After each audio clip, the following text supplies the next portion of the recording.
அருட்பெருஞ்சோதி அருட்பெருஞ்சோதி தனிப்பெரும் கருணை அருட்பெருஞ்சோதி.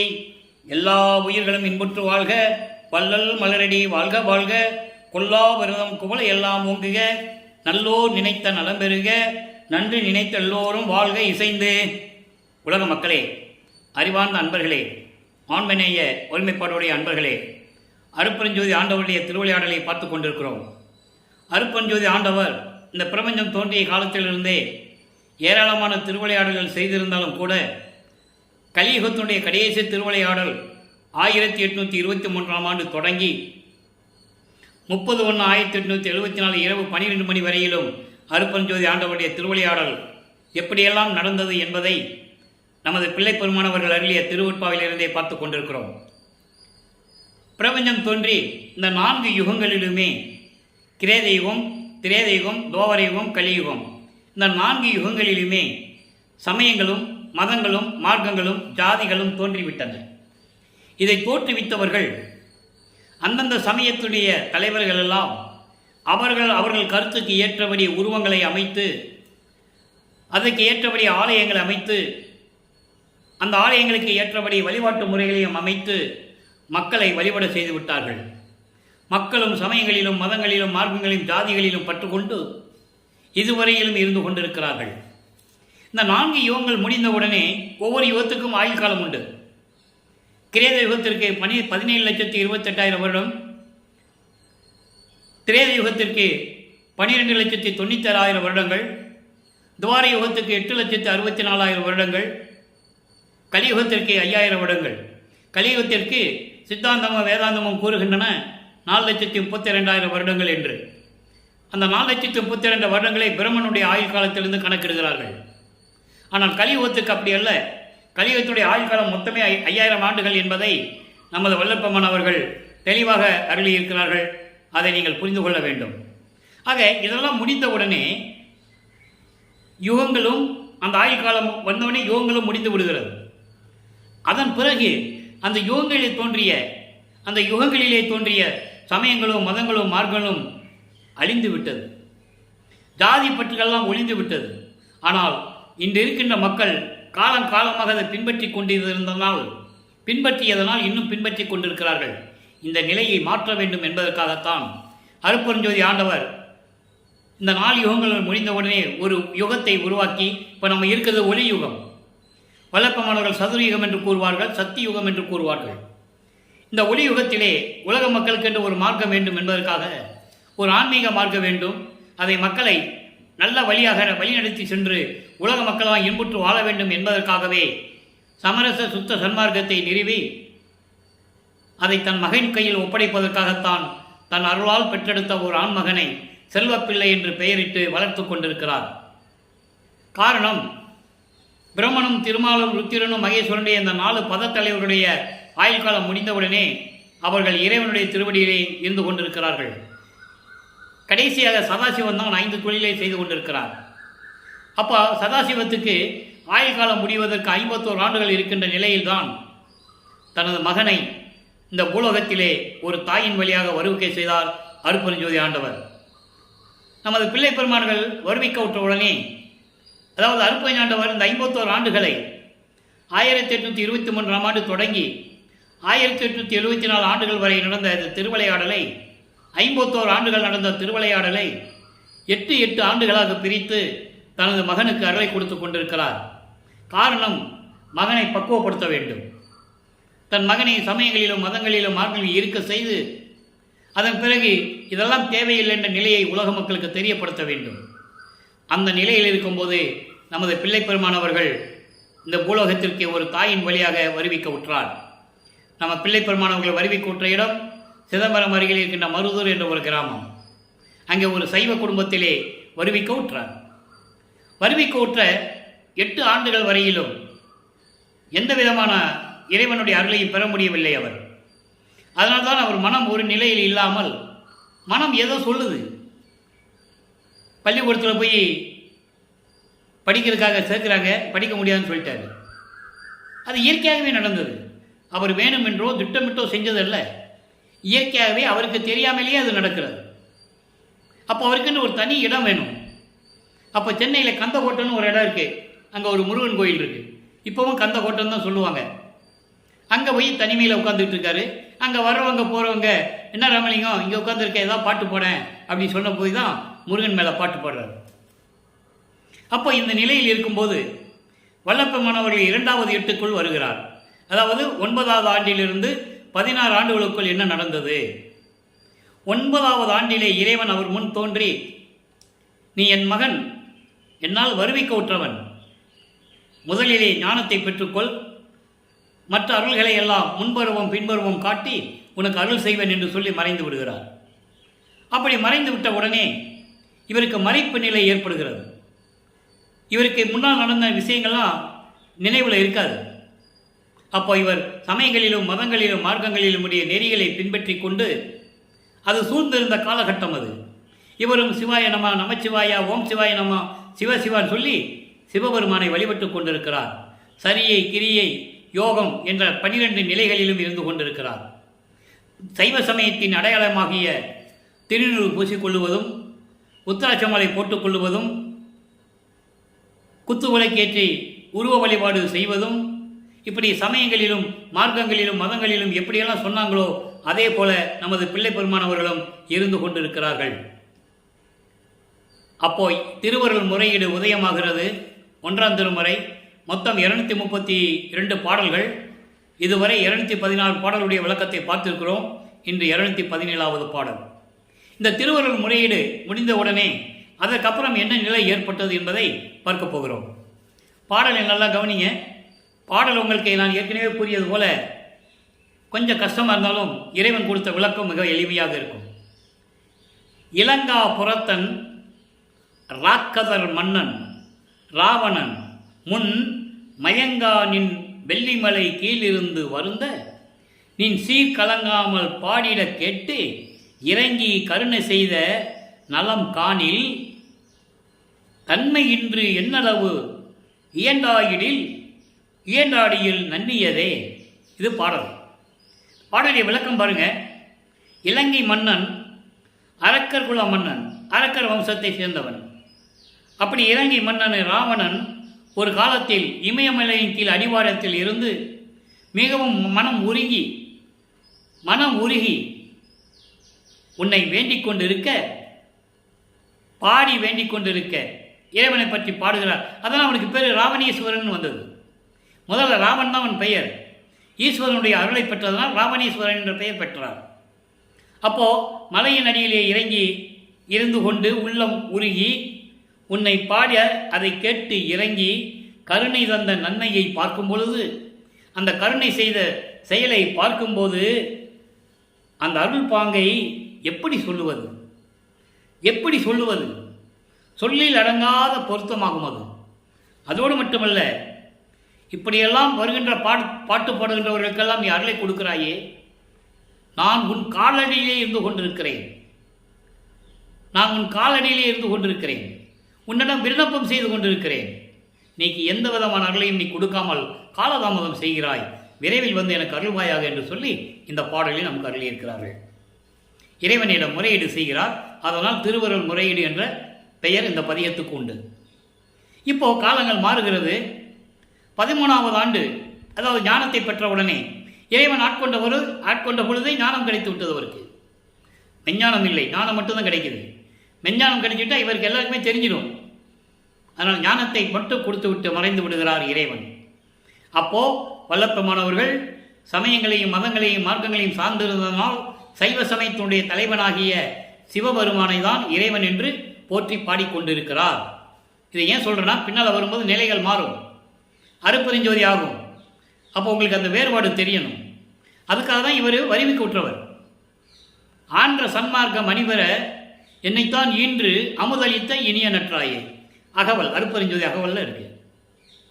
அகத்தை கருத்து புறத்தை வெளுத்திருந்த உலக அனைவரையும் சகத்தை திருத்தி சமயங்களிலும் மதங்களிலும் மார்க்கங்களிலும் ஜாதிகளிலும் பற்றுக்கொண்டு தெரிந்து கொண்டிருக்கின்ற உலக மக்களை எல்லாம் ஒன்றாக சேர்த்து சன்மார்க்கத்தை அடைவித்திட அவரும் இகத்தை பரத்தை பெற்று மகிழ்ந்திடுவதற்கென்றே, இகத்தைனா இந்த யுகத்தில், கலியுகத்தில், இந்த பூலோகத்தில் எல்லாரும் சந்தோஷமாக இருக்க வேண்டும் என்பதற்காகவே என்னை உகத்தே இறைவன் வருவிக்க உற்றேன், அருளை பெற்றேன் என்று கூறுவார்.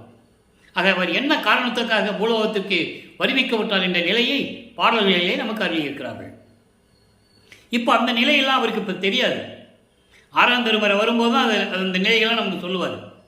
இப்போ சிவபெருமான தியாகராஜ பெருமானை வணங்கணும், அவ்வளோதான் தெரியும் அவருக்கு. இப்போது 13ஆவது ஆண்டு தொடக்கத்தில் வல்லப்பமானவர்கள் முதலாக திருவொற்றியூர் செல்லுகிறார். அங்கே தியாகராஜ பெருமானை எப்படியெல்லாம் உருகி பாடுகிறார் என்பதையும், இதுவரையில் 23 பதியங்களை பார்த்திருக்கிறோம். 23 பதியங்களிலும் இறைவனை எப்படியெல்லாம் பாடினார் என்றும், எந்த விதமான அருளை பெற முடியவில்லையே என்று அவர் மனம் ஏங்கியதையும், அந்த ஏக்கத்தையும் அந்த தவிப்பையும் எப்படியெல்லாம் பாடல்களிலே நமக்கு அருளி இருக்கிறார்கள் என்பதையெல்லாம் பார்த்தோம். திருமலை வாயிலுக்கு செல்லுவார்.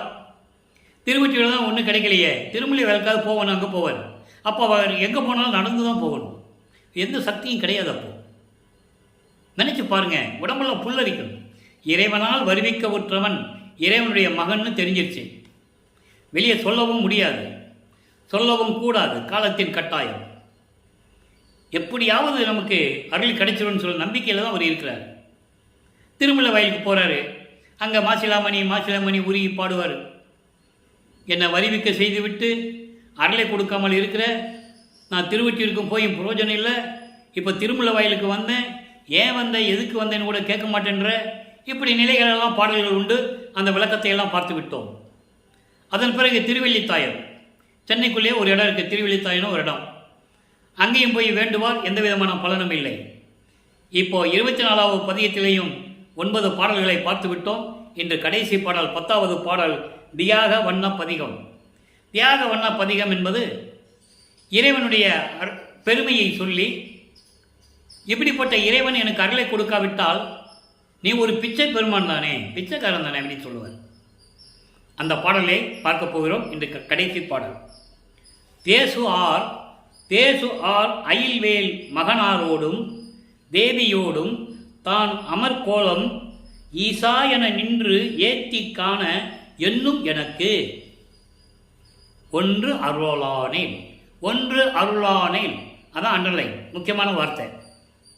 காசார் அரவ கச்சேர் இடையான கண்ணார் முதலான் கனிவுற்று பேசாருக்கு அருளான் ஒற்று தியாக பெருமான் பிச்சை பெருமானே. அதாவது ஒளி பொருந்திய வேலேந்தி ஒளிபுரிய வேலேந்தி இருக்கின்ற முருகனோடும் தேவியோடும் உமையாளோடும் சேர்ந்து அமர்ந்திருக்கின்ற காட்சியை ஈசா என்று உன்னை வாழ்த்தும் அளவிற்கு பார்த்து கொண்டிருக்கிறேன், உன்னை போற்றிக் கொண்டிருக்கிறேன், உன்னை வணங்கி கொண்டிருக்கிறேன். அப்படிப்பட்ட எனக்கு ஒரு சிறிது அளவு கூட, ஒரு அருளை கூட நீ கொடுக்கவில்லை என்றால் நீ பிச்சை பெருமான். நீ எப்படிப்பட்ட பெருமானாக இருந்தால் எனக்கு என்ன சொல்கிறாரே. அதாவது பாம்பை கயிறு போல கழுத்தில் அணிந்து கொண்ட இறைவன் என்று உன்னை சொல்லுகிறார்கள், நெற்றிக்கண்ணுடைய இறைவன் என்று சொல்லுகிறார்கள், உன்னை உள்ளன்போடு வணங்காதவர்களுக்கு அருளை கொடுக்காத இறைவன் என்று சொல்லுகிறார்கள். அப்படிப்பட்ட இறைவன் திருவொற்றியூரில் இருக்கின்ற தியாகராஜ பெருமான் என்று சொல்லுகிறார்கள். நீ எப்படிப்பட்டெல்லாம் இருந்து என்ன பிரயோஜனம், எனக்கு நீ அருளை கொடுக்கவில்லையே, அப்போ நீ பிச்சை பெருமான் தானே என்ற தொனியில் அவருடைய மன இயக்கத்தை, மன தவிப்பை இறைவனிடம் முறையீடு செய்கிறார். இது வல்லப்பமானவர்கள் 2வது எட்டில் இருக்கும்போது இந்த நிலையெல்லாம் நடக்கிறது. 2ஆம் திருமுறை உருவாகிறது. ஏற்கனவே நான் சொன்னது போல 113 பதியங்கள், 1067 பாடல்கள். ஒவ்வொரு பாடலும் ஒவ்வொரு விதமாக இருக்கும். அங்கே இறைவனுடைய திருவிளையாடல் இருக்கும். அதை தான் நம்ம பார்த்துட்டு இருக்கோம். இப்போ வல்லப்பமானவர்கள் 16 ஆண்டுகளுக்கு மேல், அதாவது 2வது எட்டு முடிஞ்சிருச்சு, இப்போ 3வது எட்டில் அடியெடுத்து வைக்கிறார். 3ஆம் திருமுறை உருவாகிறது. 3ஆம் திருமுறை மொத்தம் 19 பதியங்களை கொண்டது. இதுவரை 18 பதியங்களை நம்ம பார்த்துருக்கோம். இன்னைக்கு 19வது பதியம் காதல் மாட்சியில் 5வது பாடல். இந்த 3வது பதியத்தில் இருக்கின்ற பாடலுடைய ஒரு சுருக்கம், இதுவரை பார்த்த விளக்கங்களின் சுருக்கம். இப்போ நிலைகள் மாறுகிறது. முன்னால் எந்த பிரயோஜனம் இல்லை. இப்போ 17வது ஆண்டுக்குள், 17வது ஆண்டிலிருந்து 24 ஆண்டுகளுக்குள், அந்த 8 ஆண்டுகளில் என்ன நடந்ததுன்னா, தியாகராஜ பெருமான் காட்சி கொடுப்பார். இவர் ரோட்டில் போய் நிற்பார், நேர கோயிலுக்கு நேர ரோட்டில் போய் நிற்பார். இன்றைக்கி நீங்கள் திருவொற்றியூரில் பார்க்கலாம். அங்கேருந்து பார்க்குறது, அவர் உள்ளே இருந்துட்டு காட்சி கொடுக்கறது, மறைஞ்சிடுறது. அதுக்கப்புறம் இவர் இனிமேல் நம்ம எங்கேயும் போகக்கூடாது, திருவொற்றியூரை விட்டு எங்கேயும் போகக்கூடாதுன்ற முடிவுக்கு வந்த பிறகு நம்ம போனால் தான் எதுவும் பேசுகிறதில்ல, காட்சி குடிச்சிட்டு காட்சி கொடுத்து மறைஞ்சிடுறாரு அப்படின்னு சொல்லிட்டு நாரையும் கிளிகளையும் தூது அனுப்புவார். அந்த பதிகங்களை நம்ம பார்த்துட்டோம். நாரையும் கிளியும் நாட்டுறும் தூது என்று கூறுவார் அந்த பதிகத்திலே. 10 பாடல்களையும் ரொம்ப அருமையாக இருக்கும். தூது அனுப்பி எந்த பிரயோஜனம் இல்லை. அதுக்கப்புறம் நம்ம உலகியலில் சாதாரண வாழ்க்கையில் ஒரு குடும்பத்தில் கஷ்டம் வந்தாலும் என்ன பண்ணுவாங்க? ஒன்று குறி கேட்க போவாங்க, இல்லை ஜோசியம் கேட்க போவாங்க, ஜாதகம் கேட்க போவாங்க. அதே மனநிலையில் அவரும் இருந்து கொண்டிருக்கிறார். ஒரு குறைச்சி பெண்ணிடம் போய் குறி கேட்பது போல நமக்கு அந்த பதிகத்திலே 10 பாடல்களை அறியிருக்கிறார்கள். குறி ஆராய்ச்சி என்ற ஒரு பதிகம், அந்த பதிகத்தையும் பார்த்து விட்டோம். சோழி உருண்டாதான குறி சொல்கிறதுக்கு ஒரு பிரயோஜனம் இல்லை. அப்புறம் ஜோசியம் போய் பார்ப்பார், அங்கேயும் எந்த விதமான பலனும் இல்லை. அதன் பிறகு இப்போ காதல் மாட்சி என்ற பதிகத்திலே பாருங்க. காதல் மாட்சி என்பது காதலினுடைய சிறப்பு இருக்கே, அது சும்மா சொல்ல முடியாது, அவ்வளவு மேன்மையானது. அந்த நிலையில் இருக்கும்போது இவர் அங்கே திருவொற்றியூரில் ரோட்டில் நின்றுட்டு இருப்பார். முன்னால் காட்சி கொடுத்துட்டு அப்படியே மறைஞ்சிடுவார். இப்போ அப்படி இல்லை, பக்கத்தில் வர்ற மாதிரி வருவார்.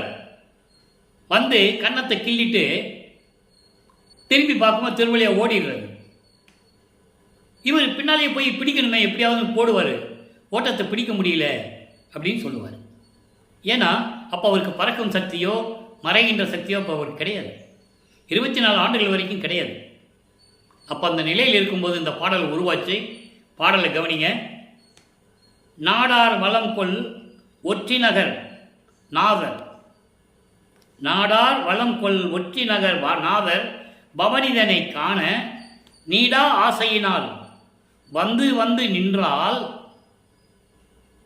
அதாவது அழகான ஊர் திருவொற்றியூர், அதான் சொல்கிறாரு. நாடு ஆர், நாடு ஆறுனா அழகான ஊர், வளம் செழித்த ஊர், பண்ணைகளும் நீர்நிலைகளும் சோலைகளும் நிறைந்த திருவொற்றியூரில் இருக்கின்ற இறைவனுடைய பவனியை பார்க்கணும்னு சொல்லி நான் காதலோடு ரொம்ப ஆசையோடு நான் வந்து வந்து போயிட்டுருக்கேன். வந்து வந்து நின்றால் நமது நிறை கவர்ந்து பாடார் வளாரம், பாடார் வளாரம், நம்மை கவர்ந்து பாடார் வளாரம் நம்மை திரும்பி பார்க்காமல் ஓடுகின்றார். நல்லா கவனிக்கணும். இந்த நிலைகள் எல்லாம் உலக மக்களுக்கு யார் சொல்லலை. பேசுனவங்க, மேடையில் பேசுனவங்களும் சரி, திருவருப்பா பற்றி பேசுனவங்களும் சரி, இறைவனுடைய ஆற்றலையும் வல்லற்பமானுடைய நிலையையும் யாருமே சொல்லலை. சிவபெருமான் இவரை பார்த்து ஓடினாரு அப்படின்னு யார் சொன்னது? சொல்லலை. அவர் சொல்கிறார். ஏன்னா அது சூட்சமமான விளக்கம் இருக்கிறது. இன்னும் ஆண்டுகள் இருக்கிறது. இன்னும் எத்தனை ஆண்டுகள் இருக்குது? 27 ஆண்டுகள் இருக்குது. இந்த நிகழ்ச்சி நடக்கும்போது இவரை பார்த்து தியாகராஜ பெருமான் திருவழியாக திருவொற்றியூரில் ஓடும்போது அப்போ நம்ம பிள்ளை பெருமான் அவர்கள் வருவிக்க உற்று 24 ஆண்டுகள் ஆகிறது. நல்லா புரிஞ்சுக்கணும். நீங்கள் மற்ற புராணங்களிலும் காவியங்களிலும் சமய நூல்களிலும் மார்க்கத்தினுடைய நூல்களிலும் மதங்களை சார்ந்த நூல்களிலும் எவ்வளவோ திருவிளையாடல்களை சொன்னார்கள், கேட்டிருப்பீங்க. இந்த திருவிளையாடலை யார் சொன்னது மக்கள்கிட்ட? அதான் விஷயம். அவங்களுக்கு மனம் இல்லை. மனம் இல்லை என்றால் சமயங்களிலும் மதங்களிலும் மார்க்கங்களிலும் ஜாதிகளிலும் பற்று கொண்டிருந்தவர்கள், சுத்த சன்மார்க்கத்தை ஏற்க முடியாமல் இருந்தவர்கள். நல்லா புரிஞ்சுக்கணும் நீங்கள். அதனால தான் பேச முடியல அவங்களால. இந்த வள்ளலார் ஊழியன் பேசுவேன் நான், அதுக்காகவே நான் ஆட்கொள்ளப்பட்டவன், இறைவனால் ஆட்கொள்ளப்பட்டவன். நான் 4 வருடங்களாக பேசி கொண்டிருக்கிறேன். இன்னும் பேசுவேன் 3 வருடங்கள். அப்போ தான் திருவிளையாடலே முடியும். அது வரைக்கும் திருவிளையாடல் இருக்கு. அப்போ இந்த நிலையில் இருக்கும்போது திருவருட்பாவில் இருக்கின்ற உண்மையை சொல்வதற்கு தயங்குகிறார்கள். அதான் முக்கியமான விஷயம். இப்போ தியாகராஜ பெருமான் இவரை பார்த்து ஓடுறார். எப்படி சொல்றார் பாருங்க. அப்படிப்பட்ட நீர்நிலைகளும் வயல்களும் தென்னை மரங்களும் வாழைகளும் சோலைகளும் நிறைந்த அழகான ஊர் திருவொற்றியூரில் இருக்கின்ற இறைவன், அவருடைய பவனியை நான் பார்ப்பதற்கு நீண்ட ஆசையினால், மிகுந்த ஆசையினால் நான் அங்கே வந்து வந்து நின்றுட்டு இருந்தா அவர் வந்து நிறை கவர்ந்து நிறை கவர்ந்தனது என்ன? கன்னத்தை கிள்ளி என் மனதை கவர்ந்து.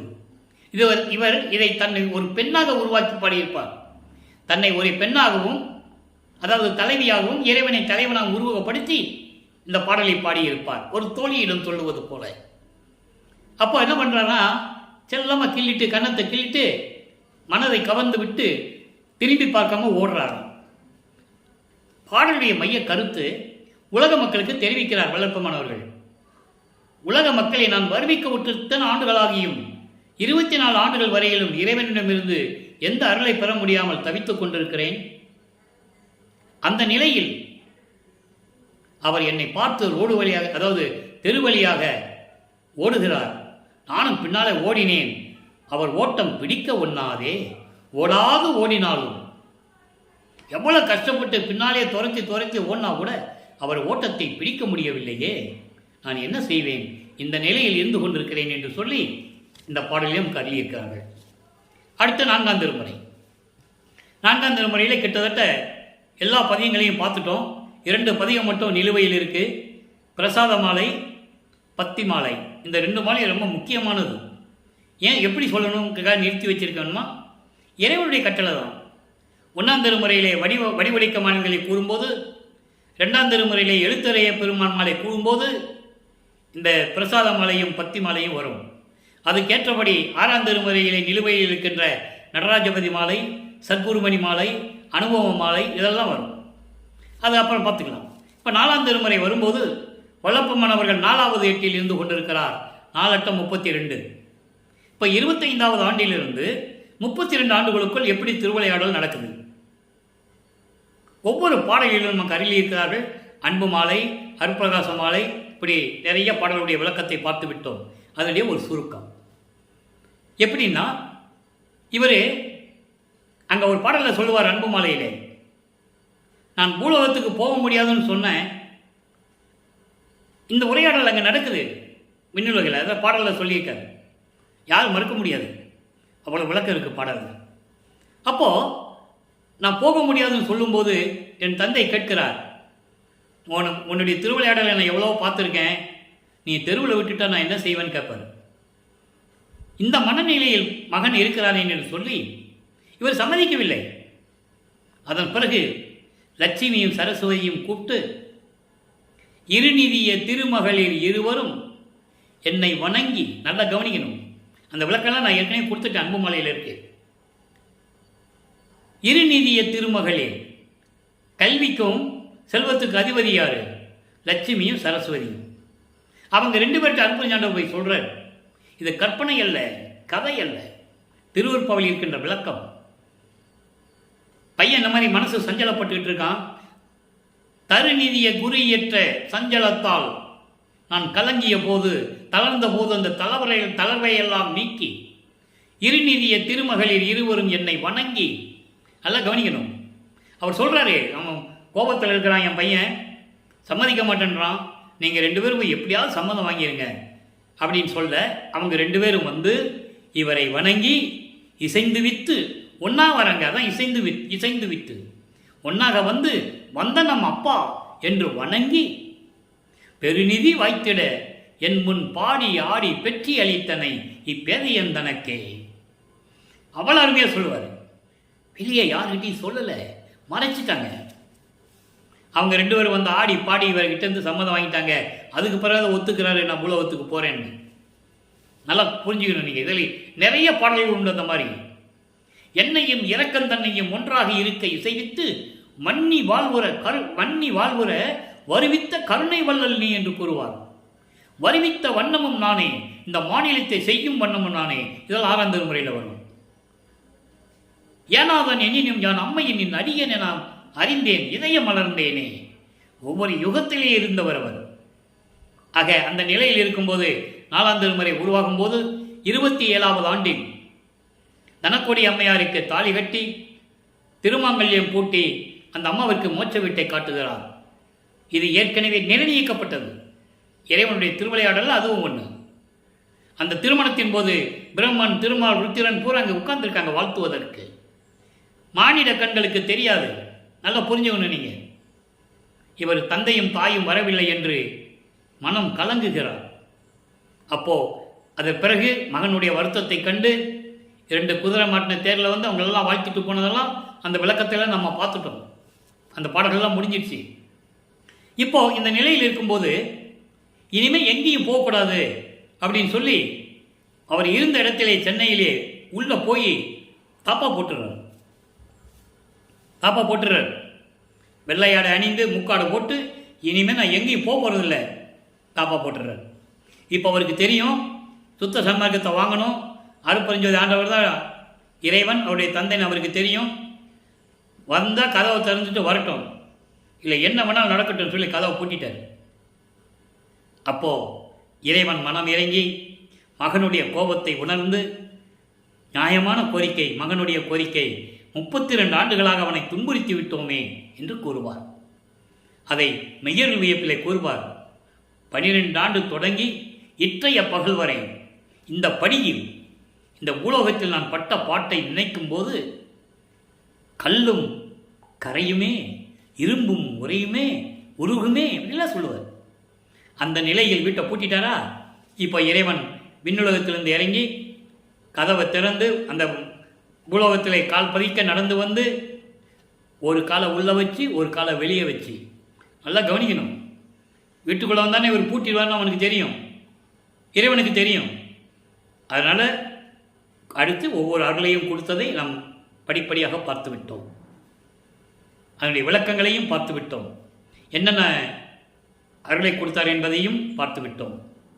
இப்போ வல்லப்பமானவர்கள் 5வது எட்டில் இருக்கும்போது 33வது ஆண்டிலிருந்து 40 ஆண்டுகளுக்குள் என்ன நடந்தது என்பதையும் பார்த்து விட்டோம். 33வது ஆண்டு தொடக்கத்தில் தத்துவங்களை கடந்து, அண்டங்களை கடந்து, சுத்த சிவஞான வெளியில் இருக்கின்ற தன் தந்தையை பார்ப்பதற்காக, சுத்த சன்மார்க்கத்தை பெறுவதற்காக சென்று கொண்டிருக்கிறார். ஆனால் இங்கே இருக்கிறவங்க என்ன சொன்னாங்க? அவர் எங்கேயாவது போயிருப்பார். அவர் எங்கே போனான்னு யாருக்கு தெரியும்? 6 மாதம் இங்கே இருப்பார், 6 மாதம் இங்கே இருப்பார், 3 மாதம் வருவார் போவார், எங்கே சுற்றுறாருன்னு யாருக்கு தெரியும்? இப்படி தான் சொன்னாங்க. நல்லா இங்கே சிந்திச்சு பார்க்கணும். தெளிவாக பாடல்களில் இருக்கிறது. 6ஆம் திருமுறையிலே அருட்பெருஞ்சோதி அட்டகத்திலே இருக்கிறது. படிக்காமையா இருந்தாங்க. தத்துவங்களை தனித்தனியாக கடந்தேன், தத்துவாதீன மேல்நிலையில் சித்தியல் முழுதும் தெரிந்தேன், அவை மேல் சிவநிலை தெரிந்திட சென்றேன். எங்கே போனார்? ஊராக சுத்த போனாரா? சுத்த சிவநிலை தெரிந்திட சென்றேன். அதோடு மட்டுமா? 147வது பதிகம் 6ஆம் திருமுறை அனுபவ மாலையில் சொல்லுவார். சரிய நிலை 4ம் ஒரு கிரிய நிலை 4ம் தனி யோக நிலை 4ம் தனித்தனியாக கடந்தேன், கண்டறிந்தேன் என்றெல்லாம் சொல்லுவார். அந்த 12 நிலைகளை நான் தனித்தனியாக கடந்துட்டேன். அதன் பிறகு சொல்லுவார், உரிய சிவஞான அருள் ஒளியால், சிவஞான அருள் ஒளியால் ஒன்று ஒன்றாய் அறிந்தேன். அதுதான் ஞான சரியை, ஞான கிரியை, ஞானத்தில் யோகம், ஞானத்தில் ஞானம். அந்த பாட்டில் தான் சொல்லுவார். கடைசியில் சொல்லுவார் அந்த பாட்டில் கடைசி வரி, சுத்த சன்மார்க்கம் பெற்றேன், பெரிய சிவ அனுபவத்தால் சுத்த சன்மார்க்கம் பெற்றேன், இரவாமை உற்றேன் கான் தோழி. ஒரு தோழியிடம் சொல்லுவது போல அந்த அனுபவ மாலையிலே பாடியிருப்பார். ஆக எப்படி கடந்து போனார்? மக்கள்கிட்ட சொல்லணும் இல்லை, யாரும் சொல்லலை. அதனால் அவருடைய நிலை உலக மக்களுக்கு தெரியல.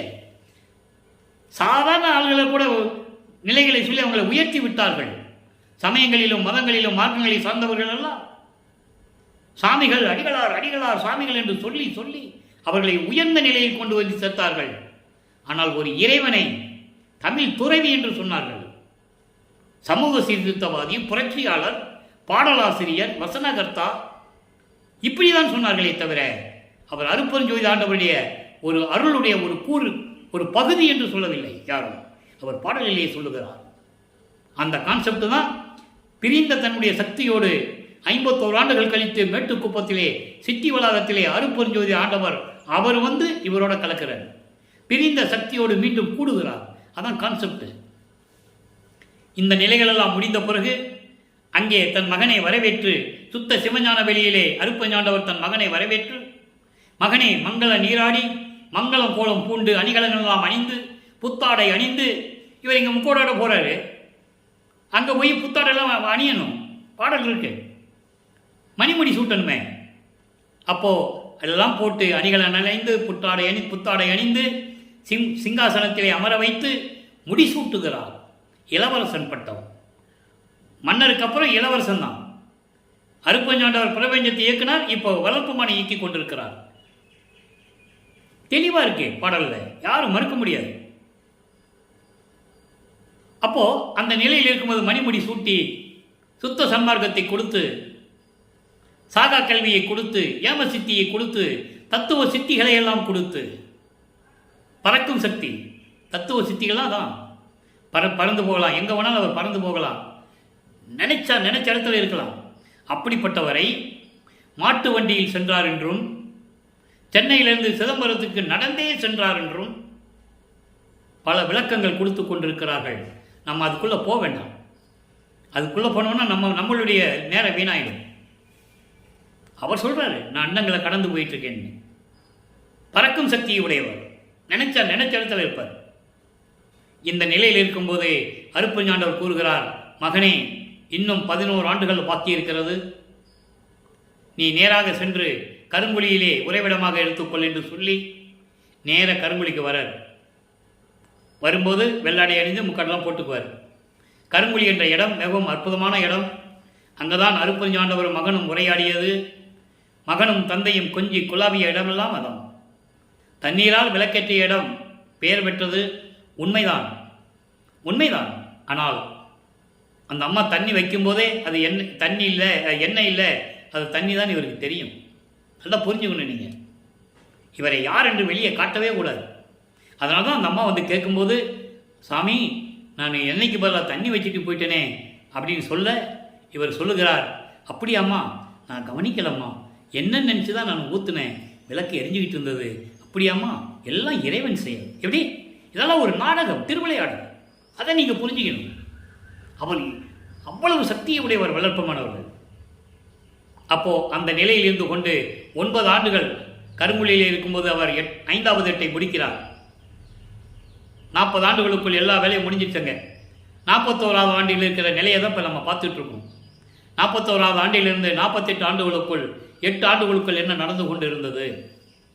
அங்கிருந்து கருங்குழியிலே விடைபெற்று கொண்டு வெங்கட ரெட்டியார் அவர்களிடமும் அவருடைய துணைவியார் முத்தாலயம்மார் அவர்களிடமும் விடைபெற்று கொண்டு ஏற்கனவே பேசி வைத்தபடி பார்வோர் மக்களிடம் தானமாக பெற்ற இடத்திலே 23/5/1867 தர்மசாலையை ஒரே நாளில் நிறுவி அன்றே அணையாறுப்பை ஏற்படுத்தி பசியோடு வருகின்றவனுக்கு பசியை நீக்குகிறார். அங்கதான் ஜீவகாரணி ஒழுக்கம் உருவாகிறது. ஜீவகாரணி ஒழுக்கம் எங்க உருவாச்சு? தர்மசாலையிலே. ஜீவகாரணி ஒழுக்கம் என்பது 7 பிரிவுகளை கொண்டது. பசி, பிணி, தாகம், இச்சை, எளிமை, பயம், கொலை. பசியும் கொலையும் பரஜீவகாரணியம், மீதியெல்லாம் அவரஜீவகாரணியம். இந்த ஜீவகாரணிய ஒழுக்கத்தை நமது இறைவனுடைய திருவிளையாடல் பதிவு முடிந்தவுடனே முதல் வேலை அதான். ஜீவகாரணிய ஒழுக்கத்தை பதிவு செய்ய வேண்டும். மரணமில்லா பெருவாழ்க்கை, மரணமில்லா பெருவாழ்க்கை என்றால் என்ன என்பதை பதிவு செய்ய வேண்டும். எழுவார் மேடை என்பது என்ன என்பதை பதிவு செய்ய வேண்டும். சுத்த சன்மார்க்கத்துடைய நெறிகள் என்ன என்பதை பதிவு செய்ய வேண்டும். சத்தியஞான சபை நிறுவதற்கு காரணம் என்ன, அந்த விளக்கத்தையும் உலக மக்களுக்கு சொல்ல வேண்டும். அதெல்லாம் பின்னால் வரும். எப்போ வரும்னா மேட்டுக்கு போத்துக்கு வல்லப்பமானவர்கள் உறைவிடமாக கொண்ட பிறகு அந்த நிகழ்ச்சிகள்லாம் வரும். இப்போ இங்கே வந்துட்டாரு, தர்மசாலையை நிறுவிட்டாரு, ஜீவர்களுக்கு பசியாற்றி கொண்டிருக்கிறார். அந்த காலகட்டங்களில் 1869ஆம் ஆண்டு நீதிமன்றத்திலே, கடலூர் மஞ்சக்குப்பம் என்ற இடத்தில் உயர்நீதிமன்றத்திலே ஆறுமுக நாவலார் என்றுடைய தலைமையிலே வழக்கு தொடர்ந்தார்கள்.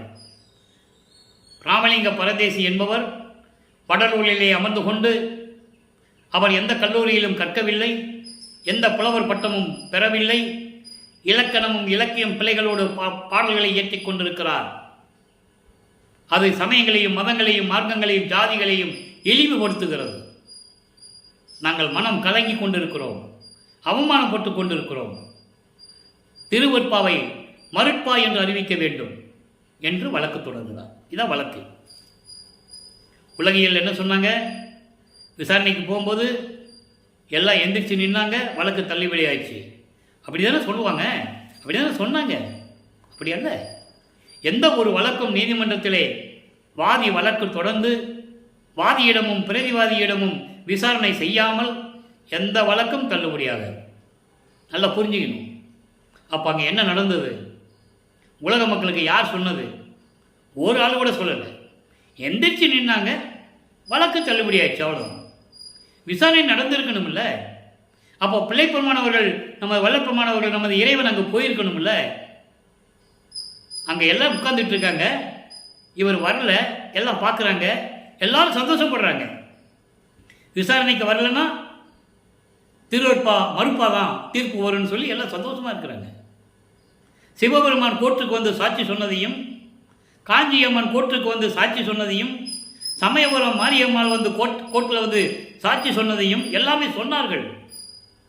இங்கே வல்லற்பெருமான் நீதிபதிக்கு தன்னுடைய இறைநிலையை சாட்சியாக எடுத்து வைத்தார் என்று யாரும் சொல்லவில்லை.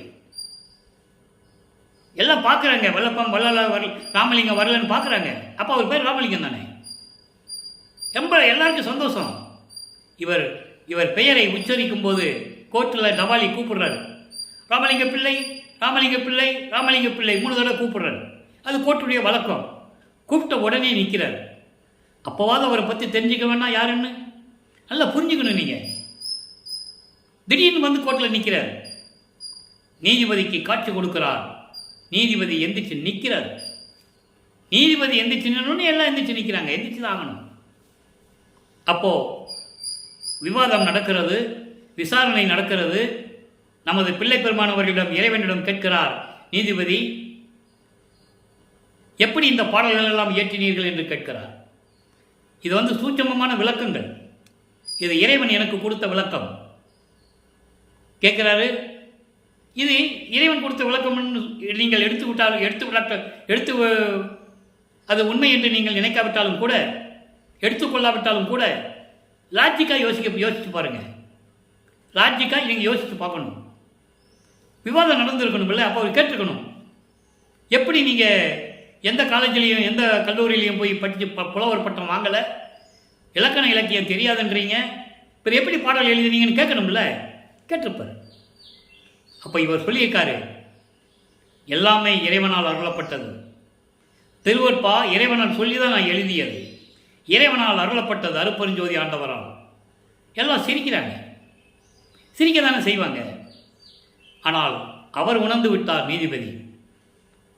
உடனே சொல்லுகிறார், திருவற்பாதான் மக்களுக்கு ஏற்றது, இதை மறு அறுப்பா என்று அறிவிக்க முடியாது, இந்த வழக்கை தள்ளுபடி செய்கிறேன். முடிஞ்சு போச்சு. அந்த வெற்றியோடு மறுபடியும் தர்மசாலைக்கு வந்து அமர்கிறார்கள் பிளப்பமானவர்கள். அங்கே உத்தரஞான சிதம்பரம் மாலை உருவாகிறது. உத்தரஞான சிதம்பரம் மாலையில் இருக்கின்ற விளக்கங்களையெல்லாம் பார்த்து விட்டோம். அவங்க அப்பா எப்படி அவர்கிட்ட சொன்னார், ஒத்தாரும் இழிந்தாரும் நேர்கண்டு உவக்க, ஒத்தாரை வாழ்விப்பதும் இகழ்ந்தாருக்கு பரிகாரம் செய்வதும். தெளிவான பாடல்கள் அங்கே இருக்கு. மகன்கிட்ட சொல்றாரு, மகனே எல்லாம் ஏமாத்துவானுங்க, நான் சன்மார்க்கத்தை சேர்ந்திருக்கேன், அருப்பெருஞ்சோதி நான் சொல்கிறேன்னெல்லாம் ஏமாந்துட்டு வருவாங்க, நேராக சிதம்பரம் போயிட்டு தான் இங்கே வருவாங்க, அவனை அடையாளம் பார்த்துக்கோ. தெளிவாக சொல்கிறார் பாட்டில். 10 பாடலில் இருக்குது. நீங்கள் வேணால் எடுத்து பாருங்கள். உத்தரஞான சிதம்பரில் மலையில் எடுத்து பாருங்கள். இங்கே சொல்லக்கூடிய கருத்துக்கள் அத்தனையுமே இறைவனால் அருளப்பட்டது, இறைவனால் சொல்லப்பட்டது. அந்த விளக்கம் தான் நான் பேசிகிட்டு இருக்கேன். அப்போது அந்த நிலையில் இருக்கும்போது உத்தரஞான சிலம்பரை முடிந்த உடனே அடுத்து பெருவெளியை பார்க்கிறார். அப்போ இங்கே தான் சபையை நிறுவ வேண்டும் என்ற எண்ணம் முடிவாகிவிட்டது அவருக்கு. ஏற்கனவே நிர்ணயிக்கப்பட்டது தானே. ஏனென்றால் சாலை வழியாக தான் சபைக்கு வர வேண்டும் என்று கூறுவார். சபையை கட்டுறதுக்கு முன்னாலேயே சொல்லிட்டார் அவர். அதுக்கப்புறம் சபை எப்படி கட்டினார் என்றதை நம்ம பின்னால் பார்க்க போகிறோம். இப்போ 6ஆம் திருமுறையிலே பதிகம் 81 அவருடைய நிலையை யாரை நம்புறேன்னு, யார் தன்னை நம்புறேன்னு நம்புறது இல்லைன்னு நம்ம பேசுகிறது முறையல்ல. ஆனால் பாடலில் இருக்கு. தோழிக்கு உரிமை கிளத்தல் என்ற பதிகத்திலே இன்னைக்கு 5வது பாடலை பார்க்க போகிறோம். அவர் உள்ளத்தில் இருப்பதை உலக மக்களுக்கு தெரிவிக்கிறார்.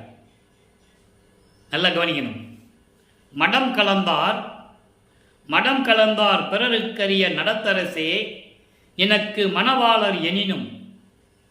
தோழி சொல்கிறார் தலைவிகிட்ட, இவரை தலைவியாகவும் இறைவனை தலைவனாகவும் வர்ணனை செய்து உள்ளத்தை தோழியாக வர்ணனை செய்து உலக மக்களுக்கு சொல்கிறாரு. நேரடியாக உலக மக்களுக்கு சொல்கிறதை விட இப்படி சொன்னால் நல்லா இருக்கும். நல்லா புரிஞ்சுக்கணும். நீங்கள் என்னடா இது கணவர் என்றாரு, மணவாளன் என்றாரு, தோழி என்றாரு, அப்படிலாம் நீங்கள் நினைக்கக்கூடாது. அதுக்கு தான் இந்த விளக்கம் நான் கொடுத்துட்டு இருக்கேன். மணவாளர் எனினும் உன்பால் வார்த்தை மகிழ்ந்து உரைக்க இடம் கலந்த மூர்த்திகள் தாம் வந்தால் அங்கு அவர்பால் எண்ணம் இல்லாது இருக்கின்றாய் என் கொல் என்றாய் தோழி. இந்த 4 வரைக்கும் முதல்ல விளக்க சொல்கிறேன். அதாவது யார் வந்தால் தேவர்களை யாரும் வரும் இவரிடம் வருவதில்லை.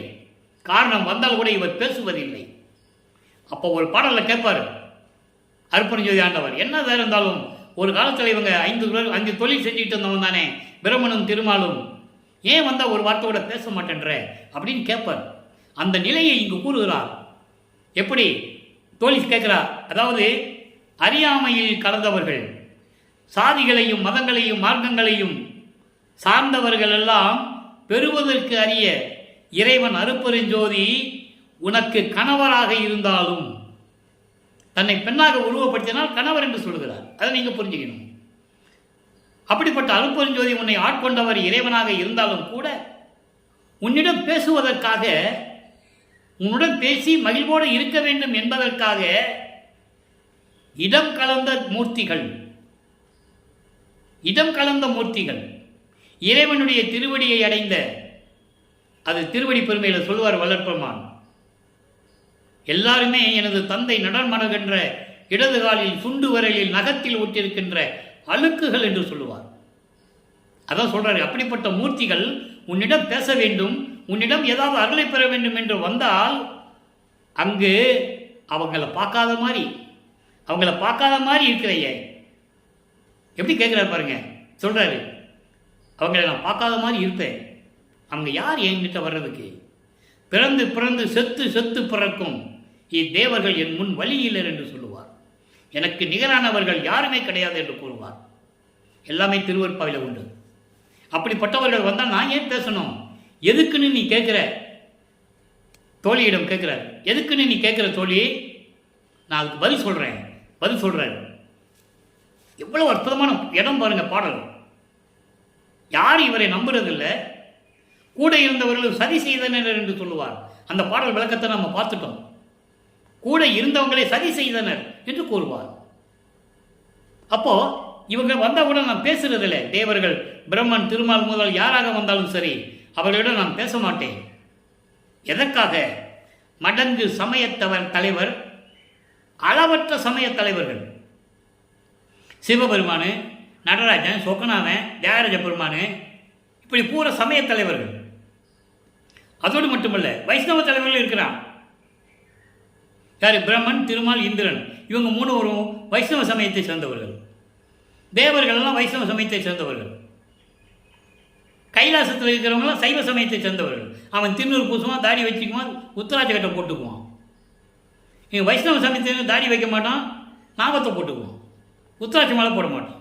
இப்படி மடங்கு சமய தலைவர்கள் யாராக இருந்தாலும் சரி, மத தலைவர்கள் யாராக இருந்தாலும் சரி, மத தலைவர் புத்தன் முதல் மகாவீர் முதல் சமணத்தினுடைய தலைவர்கள் முதல் யாராக இருந்தாலும் சரி, அவர்களுக்கும் சரி, அவர்களோடு சேர்ந்து கொண்டிருக்கின்ற, அவர்களை உபகாரம் செய்து கொண்டிருக்கின்ற, அவர்களை பாராட்டி பேசிக் கொண்டிருக்கின்ற பெரிய பெரிய தலைவர்கள் யாராக இருந்தாலும் சரி, அவர்களுக்கு அடங்கும் குடியல் அடி நான். அவங்களுக்கு அடங்கக்கூடியவள் நான் அல்ல, அடங்கக்கூடிய குலத்தில் நான் இருந்து வரவில்லை. எதை சொல்றாரு? சுத்த சன்மார்க்கத்தை சொல்றாரு. சுத்த சன்மார்க்க குலம் யாருக்கும் அடங்காது. அந்த குடியிலிருந்து நான் வரவில்லை. தெளிவாக சொல்றாரு உலக மக்களுக்கு. ஒரு தோழியிடம் சொல்லுவது போல உலக மக்களுக்கு சொல்றேன், நான் சுத்த சன்மார்க்க குலத்திலிருந்து வந்தவன், யாருக்கு நான் பயப்பட மாட்டேன். எல்லாரும் என்னை வந்து வணங்கிவிட்டு செல்ல வேண்டும். பாடல்கள் இருக்கு, 6ஆம் திருமுறையில் எவ்வளவோ பாடல்கள் இருக்கு. கெஞ்சுறாங்க, அருள் கடலே எங்களை காப்பாற்றுன்னு கெஞ்சுறாங்க. சித்தி உலகத்துக்கு வெளியே நிற்க வைக்கிறார். நீ வெளியே நில்லு, முதல்ல உள்ளே வரக்கூடாது நீ. அதேமாதிரி அங்கே சத்தியஞான சபைக்கு போகிறாரு. மேலே போகும்போது பிரம்மன், திருமால், ருத்திரெல்லாம் வாசப்படி கீழே நிற்கிறாங்க. தேவர்கள் அவங்களுக்கு பின்னால் நிற்கிறாங்க. இவங்க போகும்போது முதல்ல தேவர்களை தான் பார்க்கணும். பாடல் இருக்கு மக்களே, கதை அல்ல, கற்பனை அல்ல. அந்த சத்தியஞான சபைக்கு போகும்போது தேவர்கள் நிற்கிறாங்க, அதுக்கு முன்னால் சக்தி சத்தர்கள் நிற்கிறாங்க, அதுக்கு முன்னால் பிரம்மன், திருமால், ருத்திரன் இவங்கெல்லாம் நிற்கிறாங்க. அவங்க உள்ளே போக முடியாது, அருப்பஞ்சாவுடைய அனுமதி இல்லாமல் அவர் உள்ளே போக முடியாது. அப்போ இவர் உள்ளே போகும்போது தேவர்கள் சொல்கிறாங்க, சாமி நீங்கள் போகலாம், உங்களுக்கு தகுதி இருக்குது. பாடல் உண்டு திருவருட்பாவிலே, அந்த விளக்கத்தில் நான் கொடுத்துருக்கேன். நம்ம யூடியூப்பில் நீங்கள் போய் பார்க்கலாம், பதிவில் போனால் உங்களுக்கு தெரியும், தெளிவாக இருக்கு. அதனால் இவரை யாரும் வந்து இவருடைய அனுமதி இல்லாமல் வளர்ப்பமானை யாரும் பார்த்துட முடியாது. விண்ணவர்களை சொல்கிறேன், உலகியலிலே சைவத்தில் நிலையில் இருக்கின்றவர்கள் யார் வேணாலும் அவரை போய் பார்க்கலாம். அவ்வளவு கருணை உள்ளம் கொண்ட இறைவன் நமது வல்லற்பமானவர்கள். ஆக அப்படிப்பட்ட இறைவன்களை யாராக இருந்தாலும் சரி, யாருக்கு நாம் பயப்பட வேண்டிய அவசியம் இல்லை. நான் திருச்சிற்றம்பலத்தில் அருள் நடனம் செய்து கொண்டு திருவிளையாடல் செய்து கொண்டிருக்கின்ற எனது தந்தை அருட்பெருஞ்சோதி ஆண்டவரின் திருவடிக்கே பணி செய்ய வேண்டும் என்று வந்தவன் நான். திருவடிக்கு பணி செய்ய வேண்டும் என்றே வந்தவன் நான். இவங்களுக்கெல்லாம் நான் பயப்பட அவசியம் இல்லைன்னு சொல்லிட்டாரு. அடுத்து பாருங்க, தத்துவ வெற்றி 99வது பதிகம் தத்துவ வெற்றி. இன்னைக்கு 5வது பாடல். மனம், சித்தம், புத்தி, அகங்காரம், மாயை, காமம், குரோதம், லோபம் எல்லாம் வரும். அதில் 20 பாடல்கள் இருக்கு. இப்போ மனதை பற்றி என்ன சொல்லுகிறார்?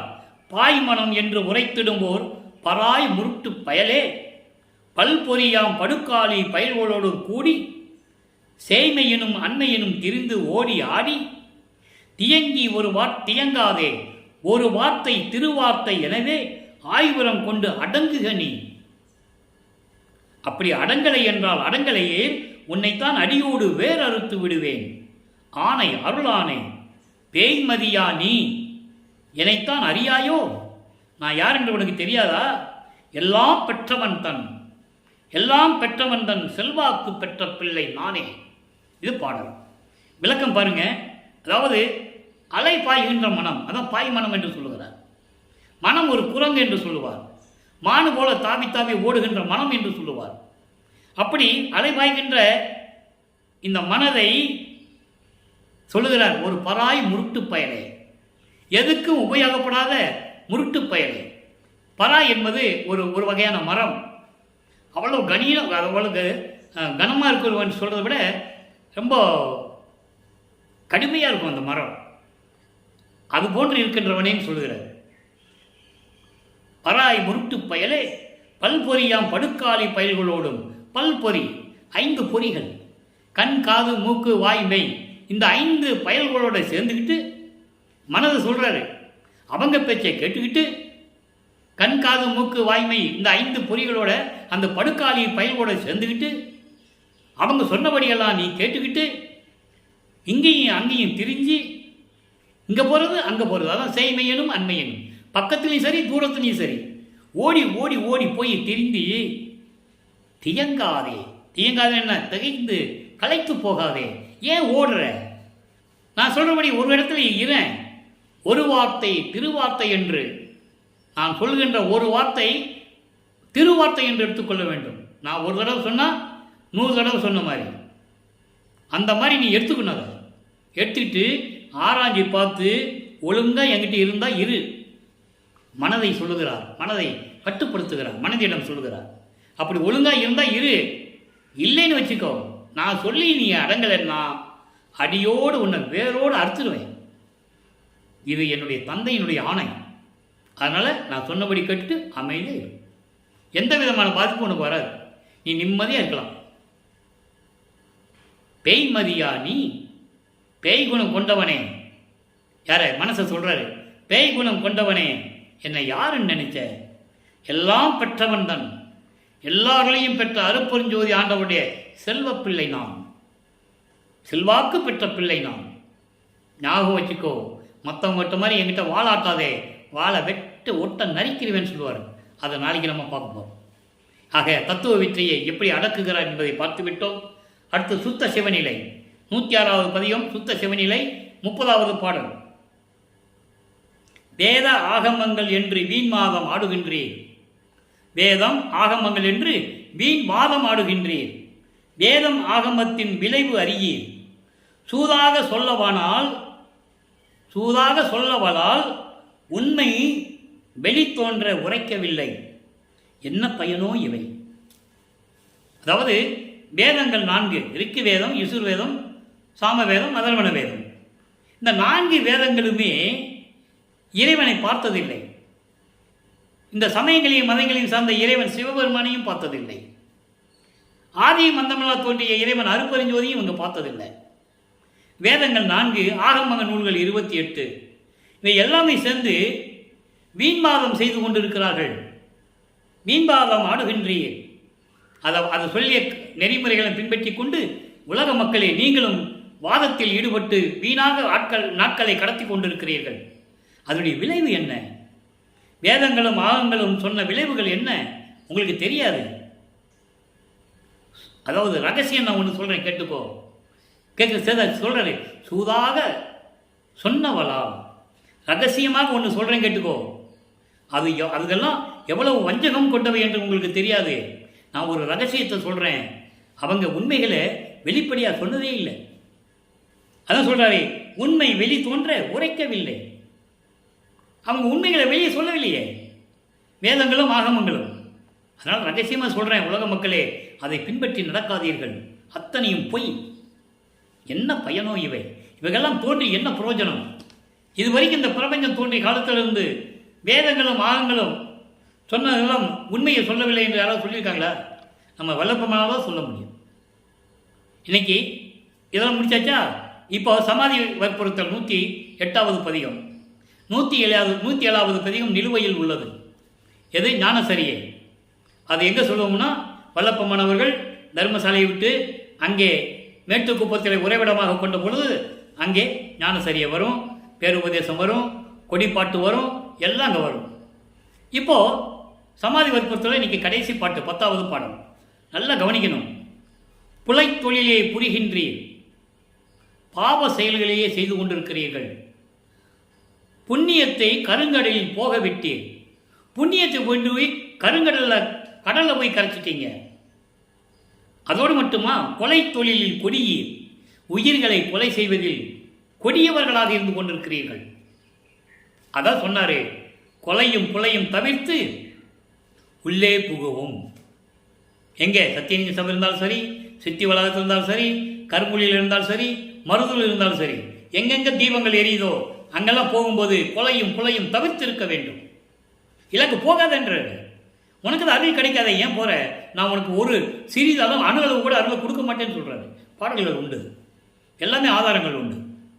அப்போ கொலை தொழிலில் கொடியீர், நீர் செத்தாரை சுடுகின்ற கொடுமை நோக்கி இறந்தவர்களை சுடுகின்றீர்களே, சுடுகாட்டில் போய் நெருப்பு வச்சு சுடுகின்றீர்களே, அதை பார்த்து கலை தொழிலில் பெரிய உள்ளம் கலங்கினர். கலை தொழில் என்னென்ன? யோகம் செய்கிறவங்க, தவம் செய்கிறவங்க, அவங்க உள்ளெல்லாம் கலங்கிட்டு நிற்குது. இப்படியெல்லாம் செய்கிறாங்களையும் கலங்கிட்டு நிற்குது.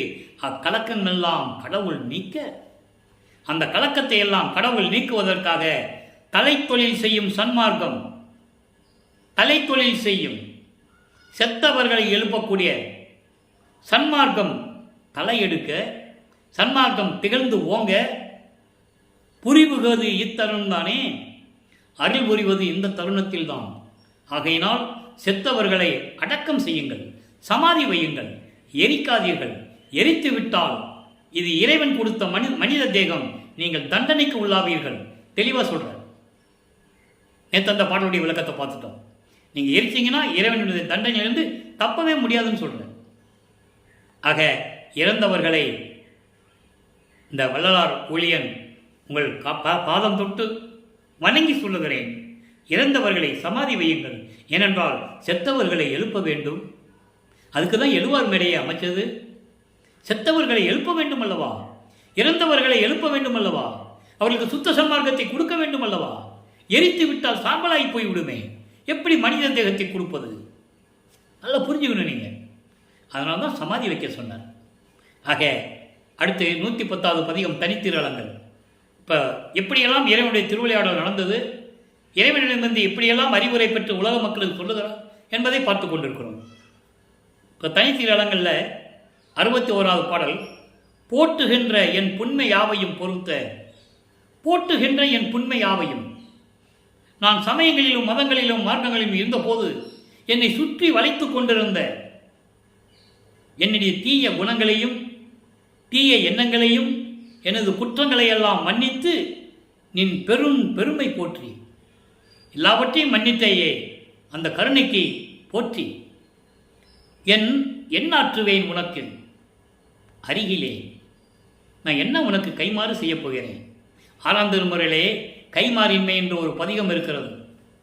அத்தனை பாடல்களையும் பார்த்து விட்டோம். உனக்கு என்ன நான் கைமாறு செய்ய போகிறேன்?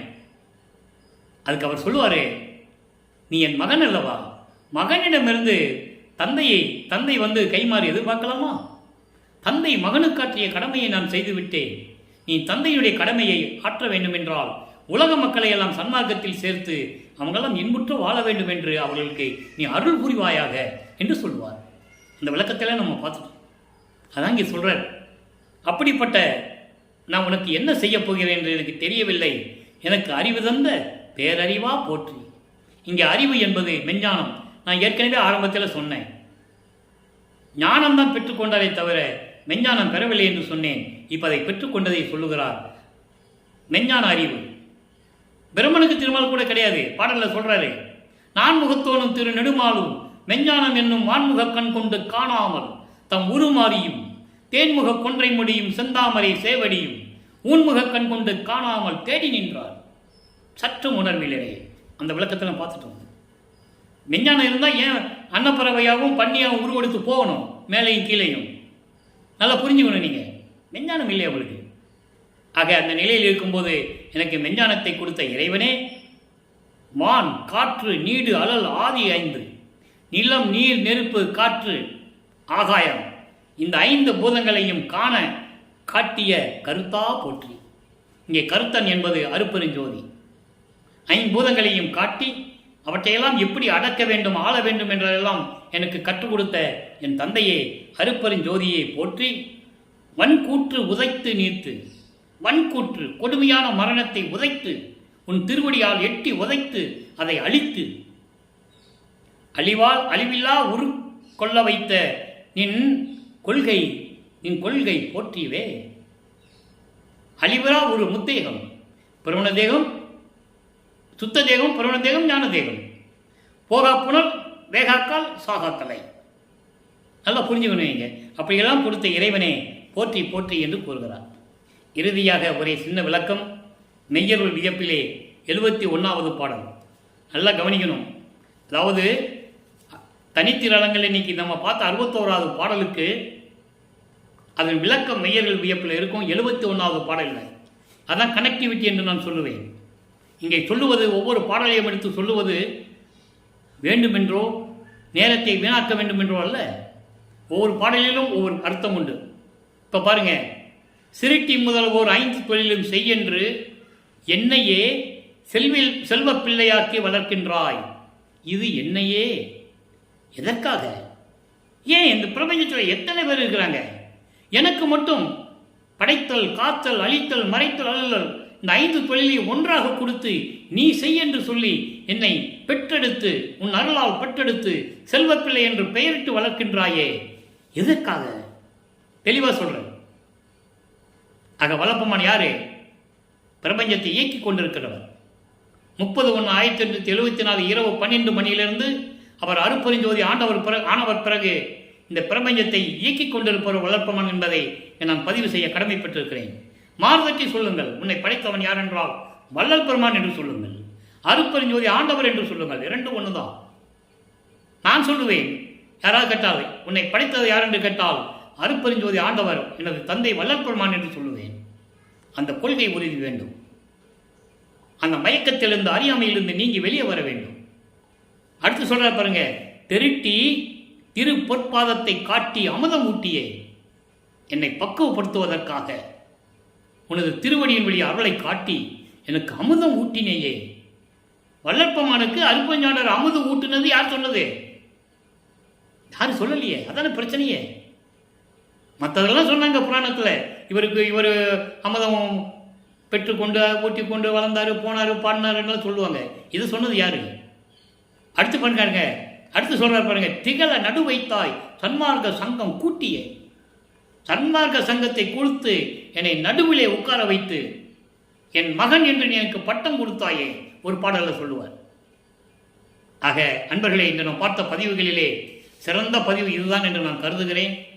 எல்லாமே சிறந்த பதிவு தான். எப்படியெல்லாம் 5 தொழிலை செய்து கொண்டிருக்கிறார் வள்ளற்பெருமான் என்பதை நீங்கள் புரிந்து கொள்ள வேண்டும். யாராவது இனிமேல் வள்ளற்பெருமான் துறவி அவர் இவருன்னு சொன்னால் நம்பாதீங்க. அவர் இறைவன். 5 தொழிலை செய்து கொண்டு பிரபஞ்சத்தை இயக்கிக் கொண்டிருக்கின்ற இறைவன். அந்த நிலையில தான் நீங்கள் வடலூருக்கு வரணும், சித்திவளாகம் வரணும், கருங்குழிக்கு போகணும். அந்த நிலையில் தான் நீங்கள் வரணும். ஏதோ வந்தால் போனோம், ஏதோ அற்புதஞ்சோதி சொன்னோம் அப்படியெல்லாம் இருக்கக்கூடாது. அது தவறு. எனவே நீங்களும் சுத்த சன்மார்க்கத்தில் இணைந்து இறைவனை அருளை பெற்றுக்கொண்டு கொலையும் புலையும் தவிர்த்து ஜோதி வழிபாடு மேற்கொண்டு சைவ நிலையில் இருந்து கொண்டு இறைவனுடைய அருளையும் செல்வங்களை எல்லாம் பெற்று இந்த வையகத்திலே நீங்கள் வாழ்வாங்கு வாழ வேண்டும், நோயற்ற வாழ்வில் வாழ வேண்டும் என்று வாழ்த்தி இறைவனுடைய தயவாலையும் கருணையாலையும் வாழ்த்தி இந்த வள்ளலார் மொழியன் விடைபெறுகிறேன். நன்றி, வணக்கம். அருட்பெருஞ்சோதி அருட்பெருஞ்சோதி தனிப்பெருங்கருணை அருட்பெருஞ்சோதி. நாளையும் இறைவனுடைய திருவிளையாடல் தொடரும். கண்டு மகிழ்ந்து இறைவனுடைய அருளை பெற்றுக் கொள்ளுங்கள்.